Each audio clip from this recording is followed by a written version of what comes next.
Houston Texans, Houston Rockets, Houston Dynamo, Houston everything, Houston born and raised, H-Town Rebel Space Cadet Sports. Ladies and gentlemen, boys and girls, children of all ages, folks of all stripes, and distinguished guests, put your hands together for the Space Cadet Sports Podcast. Houston, we have Paul Salazar Jr. Hey y'all, welcome back to the Space Cadet Sports Podcast, your Houston sports podcast for die-hard Houston sports fans. From a die-hard Houston sports fan, I'm Paul Salazar Jr., your favorite die-hard fan podcaster. I'm a comedian, improviser, writer, creative, multi-hyphenate, and most importantly, I'm a proud Houston native, and I have the receipts to prove it. I remember Turbo, the Rockets mascot that would dunk in the summit. Do you remember Turbo? I don't know why he just popped. That's not even what's on my script. That's just what I remember. It just hit me like an old memory. Folks, I've spent the last decade or so as a comedy writer in Los Angeles, and now, well, I'm podcasting. That's what happens when you hit 10 years out here. You start absent-mindedly calling it the 10 instead of I-10, and you start podcasting. Welcome to said podcast. Space Cadet Sports was started as a passion project because most media is infuriating. As a die-hard long-term fan of the Houston Astros and your Houston sports teams, here we aren't doom and gloom casual Houston fans, or worse, the national media haters or sometimes avoiders. We love our teams and root them on, but also try to discuss the ins and outs of them without too much homerism. The key word here is try. I'd like to welcome returning listeners and welcome new listeners to what my brother calls the Paul Broadpod Ball Blog. Hey, brother, check out spacecadetsports.substack.com for the full blog experience, or the full blog experience, depending on your interpretation of my pronunciation there. We're recording this transmission here in sunny Los Angeles. The sun is setting, but it is still sunny here, where I'm joined, as always, by my co-host and co-producer, The Raws, to my Frasier. Carla, the dog, is here with me. Long-time listeners of the pod know that she may get on mic from time to time. Yep, she's got the hot takes on this podcast. She is gnawing on a little bone here. She is very happy to be in studio. Today on the pod, we are talking about the Rockets and Warriors series coming up this weekend on Easter Sunday, 4/20. Nice.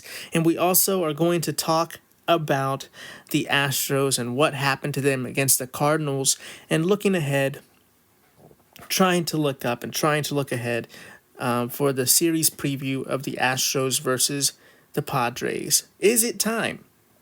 Is it time for the official Space Cadet Sports Houston Astros panic meter? I don't think so. I'm not even. Why even act like that's what I'm teasing here. I'm gonna tell you no, and I'll explain that later on in the podcast. But before we get to it, I would like to wish a good day, mates, to all of my Australian listeners out there.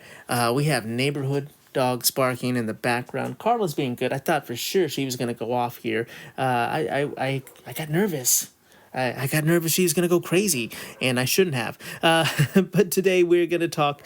I didn't even get to finish saying good day, mates. That's right. Good day, mates, to our Australian listeners. If this is your first time listening to this crazy podcast, welcome. But I don't like to brag, but when this type of sharp podcasting first debuted, we skyrocketed up the Australian charts. We were right outside the top 100 of Australian baseball podcasts. And you know, folks, we're just trying to rise up those Australian charts. So if you know any Houston fans, if you know any Australians, let them know about us. Let's get to the podcast before I go. I forget what's happening yet again. Carla and the neighborhood dogs distracted me. That tracks for my personality. But folks, let's talk about the Rockets. And of course, it's the Warriors. When I was saying after that kind of chippy, kind of testy, smack talk laden Astros Warriors game, the last one of this that they played in the season. After that game, I was talking my talk too. I was saying that I wouldn't mind playing the Warriors in the playoffs, because at that point we knew that the Rockets were going to have a high seed, and the Warriors were trending to be one of the lower seeds, and they did end up becoming one of the play-in teams, tracking there to be exactly the matchup for the Houston Rockets in the first round. So when I was saying that, yeah, I stand by that. You don't need to show me the receipts. I told you to save them. But the fact of the matter is I was saying that because, yeah, it's like I don't think we should be scared of this team. Plus, the Rockets going to the playoffs is a little bit of house money here. Obviously I want them to have a deep playoff run. I want them to win, but them just being here is kind of a big deal, and kind of maybe for me enough. Obviously I want them to play well. I want them to compete. I don't want them to just lose completely, and that's fine with me, but I would not consider the season a failure with the first round playoff loss, is all I'm trying to say. Now that it's the Warriors, that feeling has changed a little bit. Of course it has, because you don't want to lose to the Warriors. I've been a fan of the Rockets for my whole life, so I remember all of those playoff matchups against the Warriors. The Harden Rockets, just could never get past the Warriors. It was infuriating. And now that the Rockets are back to being in the playoffs, of course, it's going to be the Warriors. The consensus pick here is the Warriors to win. So why does Space Cadet believe? Why are we saying that it's okay to face the Warriors, and we even want to win, and saying that we don't have to be scared of the Warriors? It seems like that is that is not what everybody is saying out there. The Warriors fans are out here saying that they're very excited about this matchup. So what is this? Is this just my trademark optimism? I don't think so. And let me try to explain it. Let me try to break it down here. I think that this could be a 7-game series. I think a lot of people that are predicting this matchup between the Warriors and the Rockets, there's not a lot of people saying it's going to be a sweep or a gentleman's sweep in a 5-game series. Lots of people are projecting this to be a 7-game series or to be a 6-game series at the least. The odds that Vegas have come out with, it does put the Warriors as favorites, but slight favorites. I think the reason that the Warriors are getting all of this love and they're getting the odds in their favor is because of the prestige of their dynasty. Why beat around the bush? Even in my smack talk, I can't not admit that they have a dynasty over there. However, this dynasty is at the tail end of its life. I'm not saying that it's completely shut off or this team could never be good again, but Jimmy Butler being traded to the Warriors really reignited the last couple seasons of this Warriors dynasty. So I feel like they're getting a lot of love because of the past team. However, that past team isn't exactly this team, and they haven't had to play this Houston Rockets team. This is not the Harden Rockets team by any means. This Rockets team plays amazing defense and has great offensive rebounding, which are two of the biggest things that will give the Warriors fits. In the last regular season game against Steph Curry, famously, Steph Curry only got one shot off. That went in the net, I should say. Like, obviously, he was able to shoot some shots. The defense wasn't that crazy. But he only sunk one shot and ended the night with only 3 points. He had the Houston Rockets defense draped all over him, much to his chagrin, much to the anger of Warriors fans on Reddit. We can sit here and try to relitigate whether or not that's really good, tough defense or whether or not that is too hard. But my point about the Warriors saying that is they literally have a man called Draymond Green on their team that is a wrestler that plays basketball. So it's really hypocritical of this team that gets a lot of calls in their favor to complain about some tough defense. If the refs are swallowing their whistles, you just have to live with it. That's just how it goes. Now, because I've had to see James Harden get beat up a lot of times. When you're not on the receiving end of when you're not getting the favorable calls in the playoffs, you're like, hey, whatever happened to all those favorable calls from the regular season? I have seen how that works. So with that being said, what I think that the Rockets defense, how many bodies they can throw at the Warriors and Steph Curry is amazing. They're rebounding. They have so much size on the Warriors who like to play small. They're going to force the Warriors and head coach Steve Kerr to play differently than they prefer to play. And I think that's going to be a huge factor that helps the Rockets take this to 7 games and hopefully beat the Warriors. The Warriors, if they're going to win consistently, they're going to have to play differently than they like to. And that even means with personnel. A lot of the Warriors personnel is going to be undersized. And if the Rockets play their double big lineup with Steven Adams and Alperen Sengun out there at the same time, how in the world will the Warriors ever get a rebound? It's going to be crazy. If the Rockets can just focus up on playing to their strengths, they'll be playing to the Warriors' weaknesses. And even if the Warriors try to play big, I still like the Rockets lineup. And if the Warriors try to play super small, the Rockets have great defense against those lineups as well. Another thing that's in the benefit of the Houston Rockets here is the Warriors are getting old. I can't talk. I'm getting old. Obviously, we're all getting old. But at some point, dynasties end. At some point, teams that were favored just because they've been there before start to get beat by a younger team. This could be the Rockets. Why not the Rockets? Why not them? They've been a really good team this season. They match up well against the Warriors. Maybe it could be them. I really think the matchup and this narrative, it really looks nice to me. I know that I'm a bit of a homer, so let's look at the howevers here. Let's look at the buts. Let's look at the cons on the other side of the coin, if you will. The Warriors, I will say the biggest thing they have going for them is that they are used to creating shenanigans in the playoffs and rising above said shenanigans. The Rockets have been known to get technical fouls. The Rockets have been known to play very passionately. The Rockets have Dylan Brooks.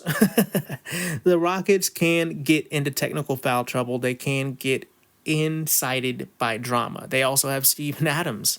I think the thing that the Rockets have to look out for is that the Warriors are really good at flopping. They're really good at crying about fouls. They're really good at creating a circus in their comments after the games. They've been there before. They've played the media. They've played other teams in the media. They've played themselves in the media. Frankly, the Warriors are used to creating shenanigans. However, they're also used to winning despite those shenanigans more often than not.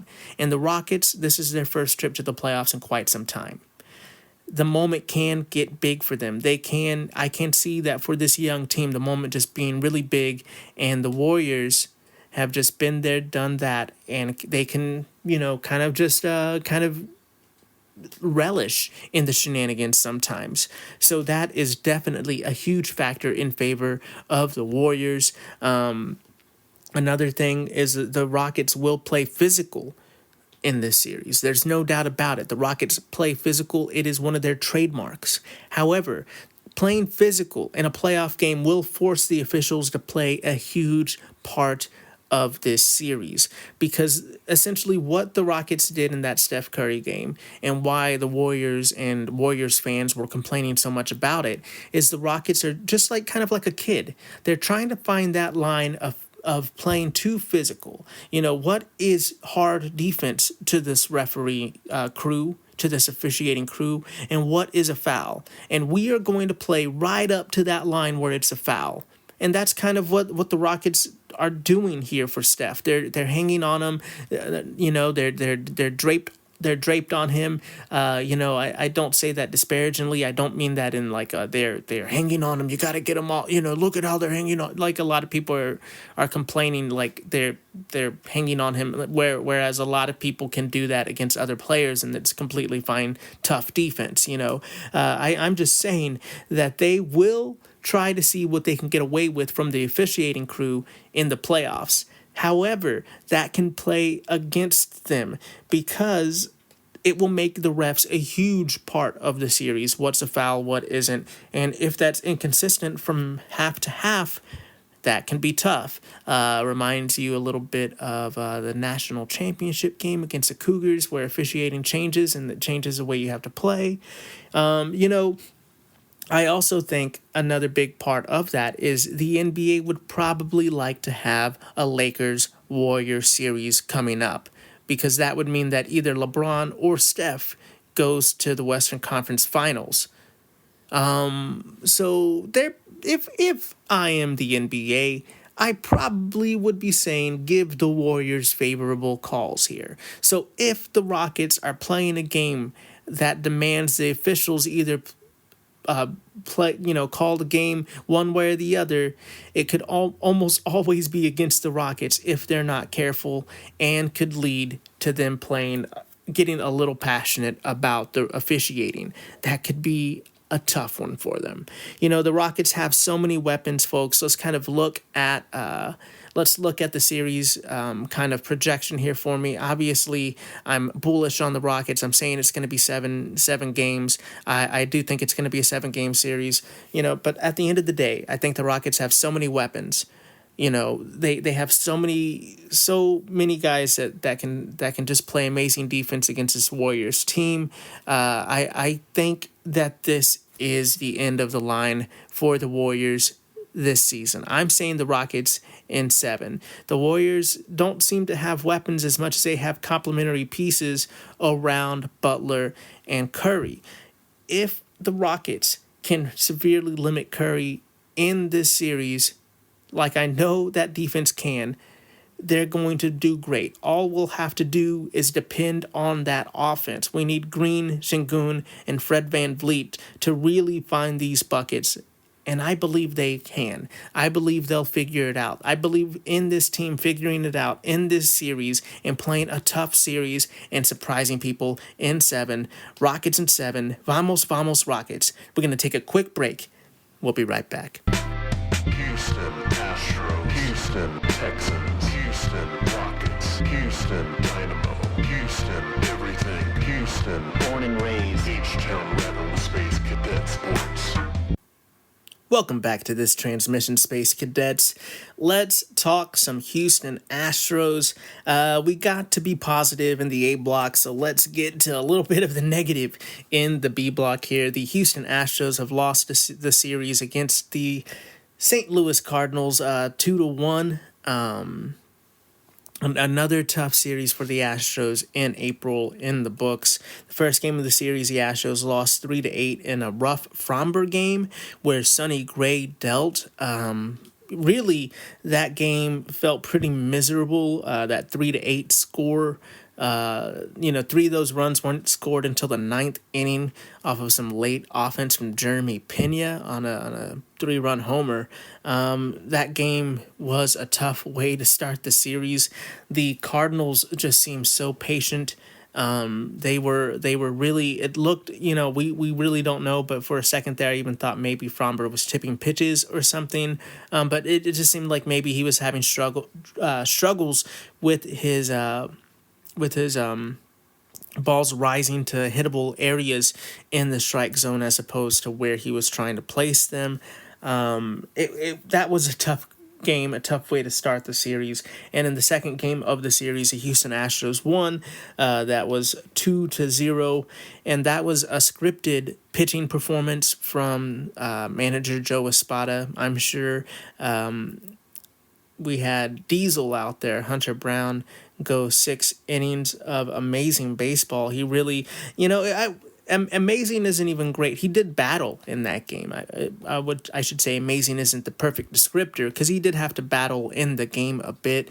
Astros pitchers really had to battle against the Cardinals lineup, who from 1 to 9 really were super patient and really made the Astros throw a lot of pitches at times. It was a little infuriating, but Diesel had a great game, went 6 innings. Then we had the bullpen shut it down with Brian King, Brian Abreu, and Josh Hader in that game. Kind of the bullpen arms that Espada is going with in close games, with the Astros having the lead, and it worked, which was nice to see, because Taylor Scott kind of hasn't been exactly who we've wanted him to be this season, as being kind of slotting in there as a 7th inning guy. So seeing Brian King fit into that role right now is good.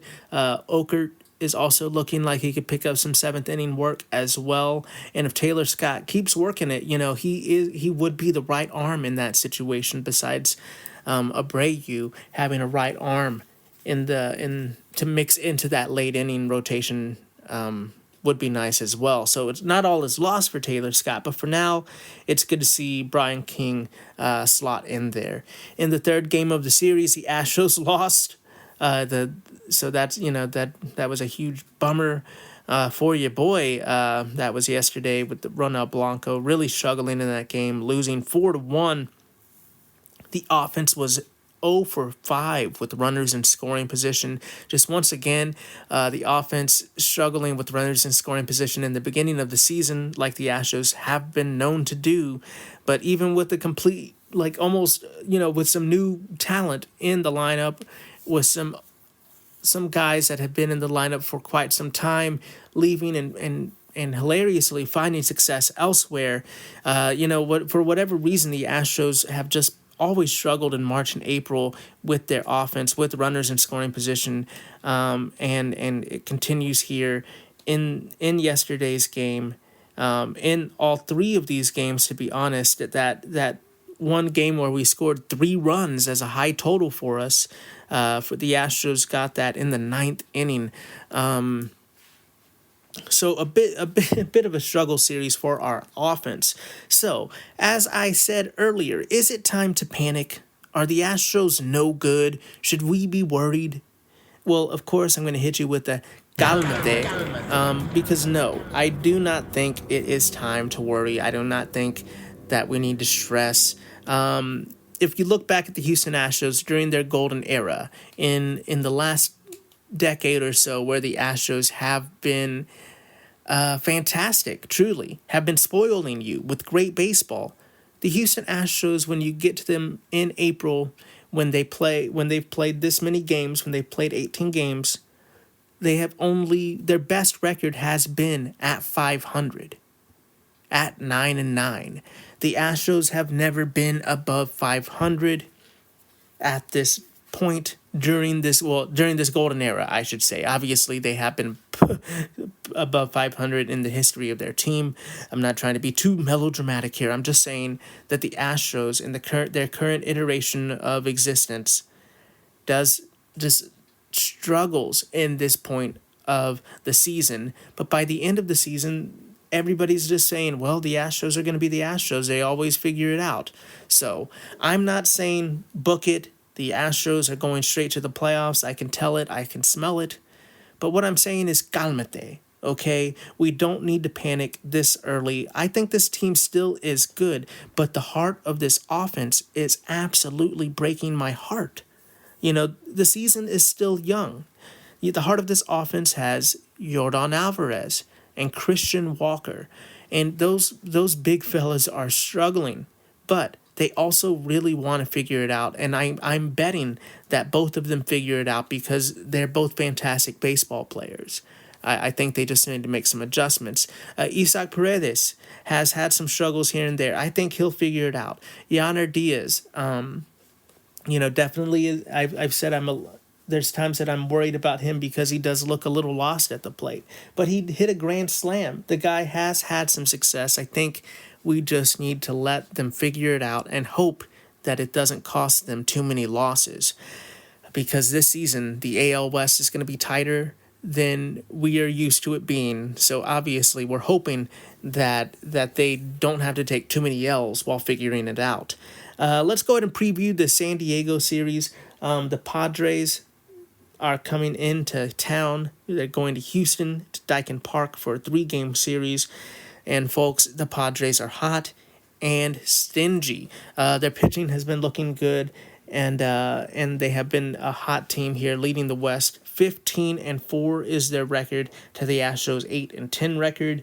In the first game tomorrow, Friday, maybe you're listening to this on Friday, we do have Ryan Gusto. I always call him Ryan Gusto. I apologize. It's Ryan Gusto. It's just my natural inclination to call him Gusto. I apologize there. So Ryan Gusto is going to the bump for the Houston Astros. The young man has had some mixed results as a starting pitcher, but he has decent stats here in the beginning of his season. He is 1-for-1 in 5 games with a 3 ERA and 12 innings pitched with 15 strikeouts and an even 1 WHIP there.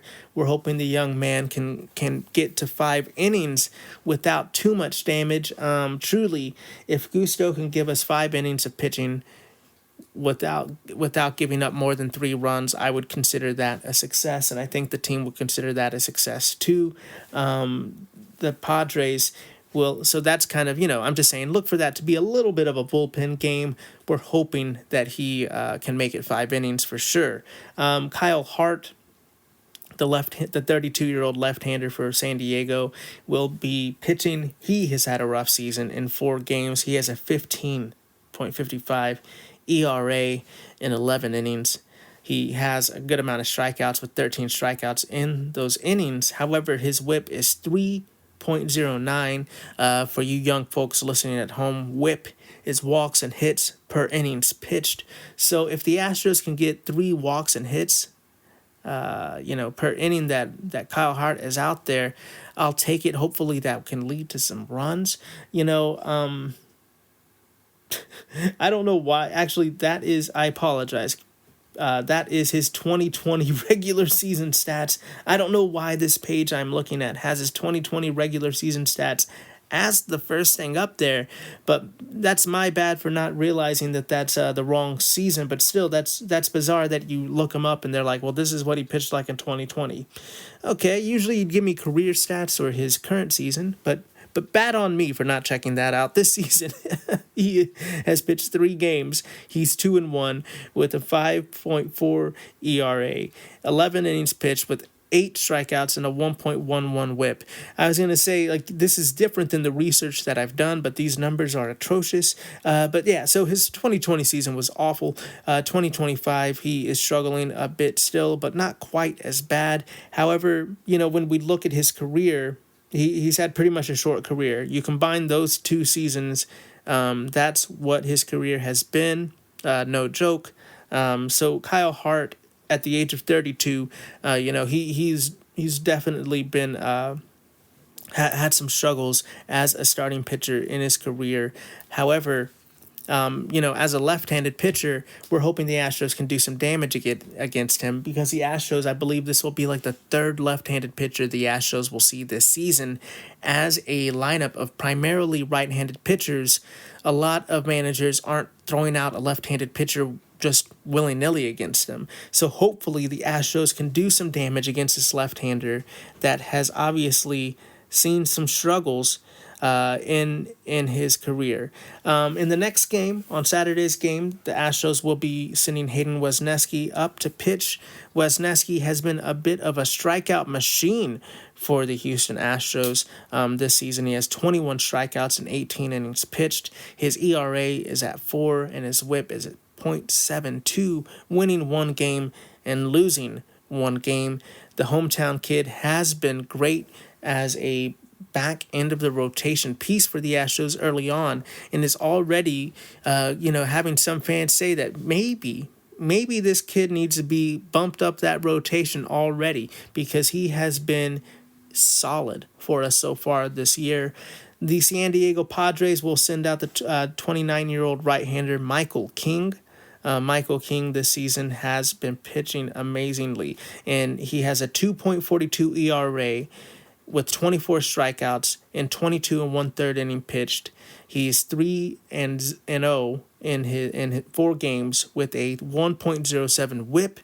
Michael King has been great for the Padres. One of the stingy pitchers, obviously, that I was talking about earlier, that the Padres rely on in the top part of that rotation. So I do think that could be a tough matchup for your Houston Astros. In the third game of the series, we're looking for a bounce-back game from Framber Valdez, who had a tough outing his last time out. This season, he has a 4.91 ERA because of that tough last outing. In 22 innings pitched, he has 24 strikeouts and a 1.27 WHIP. He is 1-2 on the season.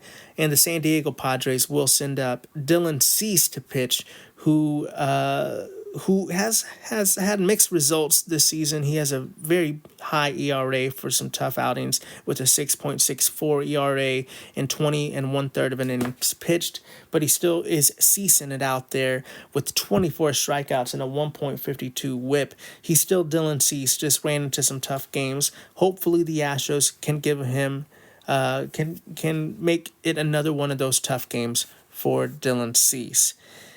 But looking at this series, it's really hard, honestly, to pick the Astros and say that they're going to win this series. Their offense really does need to wake up, and this pitching group against the Astros is going to give them fits. You'd like to say that they're going to do great against Hart, but sometimes the Astros make kind of. I'm not trying to be cruel, but like kind of quadruple A pitchers. They make quadruple A pitchers look really good. They sometimes you think they'd have a great game against a lefty, and they just don't see it well. So it's hard to say that they're going to win this series. I'm actually, what is this, a reverse jinx? Space Cadets being a little pessimistic for once? I do think that the Astros are going to have to work hard to win one game this series. I think it's going to be a 1-2 series. I think that I really hope in this series the offense really starts competing with the San Diego Padres offense. I'd like to see these offenses go back and forth a little bit, because I do worry that the Padres have some pop. They're going to be able to do some damage against our relievers, I fear. So will the Astros be able to respond? I hope and pray that they will, but will they respond enough to win 2 games out of the series? I think that actually might be a tough ask, and it pains me to say, but maybe this is the series that they need to kind of wake it up, shake it up. Maybe that, the Astros who listen, I always joke that they must listen to the podcast. Maybe this is what they need, the tough love they need, the reverse jinx they need to go out there and sweep this series. Who knows? Definitely let me know your series prediction, not just for the Padres, but for the Houston Rockets. Let me know if you think I'm being pessimistic. Let me know if you think I'm being optimistic. Let me know how you feel, folks. I definitely want to know your thoughts on it as well. And with that being said, that's going to do it for this transmission, Space Cadets. Thank you so much for listening to the podcast. Please like, rate, review, subscribe, share, bop it, kick it, skip it, smash all of those buttons for me. We are a small podcast, and we only go as far as our listenership takes us. We are supported by listeners like you. So please share with a Houston fan or Australian in your life and give us a 5-star rating wherever you listen. Please go check out the Substack. That's spacecadetsports.substack.com, where you can put your email into that field and become a subscriber for free. You get pretty much everything I post on the website.